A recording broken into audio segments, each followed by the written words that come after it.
Cette capsule vous est présentée par Evo Retro, distributeur d'accessoires cool pour gamers et collectionneurs de figurines et de jeux vidéo, ainsi que par la boutique Maixu pour vos peluches et articles décoratifs geek. Bonjour, Gilles ici pour Ciné Techno et je vous parle du film Gaia. Le film de Jaco Bauer est distribué par Entracte Film et met en vedette Monique Rockman, Karel Nel et Alex Van Dyck, sorti en salle le 18 juin 2021. En explorant un coin perdu d'une dense forêt d'Afrique du Sud, une garde est blessée et recueillie par un père et son fils, tous deux convaincus qu'une entité primordiale est sur le point de déclencher la fin du monde. Je pense qu'à l'aune des années 2020, on peut identifier une certaine vague dans le film de genre horrifique. On a souvent parlé de la fameuse horreur cosmique, des films qui exploitent, comme l'a fait au début du 20e siècle l'auteur Howard Lovecraft, l'angoisse qu'on peut ressentir à regarder l'immensité de l'espace. Pas nécessairement la peur des extraterrestres précisément, mais la peur plus de l'inconnu. Un inconnu qui défie toute description, qui est d'une telle puissance que l'être humain perd toute signification. Outre les œuvres de Lovecraft, on pense à des films comme The Thing, le premier Alien, Prince of Darkness, plusieurs éléments du 2001 de Kubrick ou plus récemment Annihilation ou Color Out of Space. Par opposition à cette horreur cosmique, je pense qu'on pourrait désormais rattacher plusieurs films à une terreur cosmique qui viendrait pas de l'extérieur mais de l'intérieur. Cette angoisse d'une force primordiale qu'on a oubliée, qui vient de notre passé et qui refait surface. Une terreur qui semble souvent liée à un environnement qui reprend ses droits, à une terre qui finalement arrive à bout de la civilisation et de ses débordements. Je me suis fait cette réflexion en regardant Gaia, dont les rouages sont assez assumés.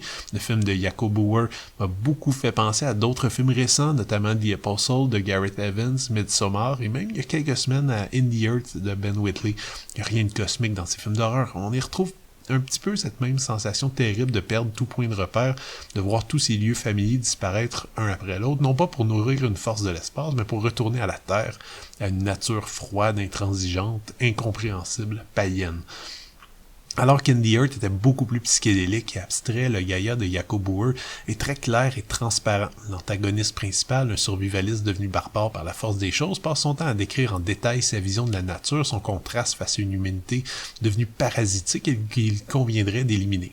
Ce message écologiste, détourné ici en prophétie de fin du monde, n'a rien de très innovateur, on s'entend, mais dans ce contexte, je l'ai trouvé plutôt bien amené et présenté quand même avec l'agressivité et le fanatisme qui lui convient. Alors certains vont peut-être trouver le film un peu trop frontal justement, mais au moins le focus demeure sur le sujet, ce qui est rafraîchissant. Par ailleurs, la production, qui a un budget clairement réduit, fait bon usage de ses moyens et offre des effets spéciaux aussi variés que réussis, même si le réalisateur garde son film dans une noirceur assez constante.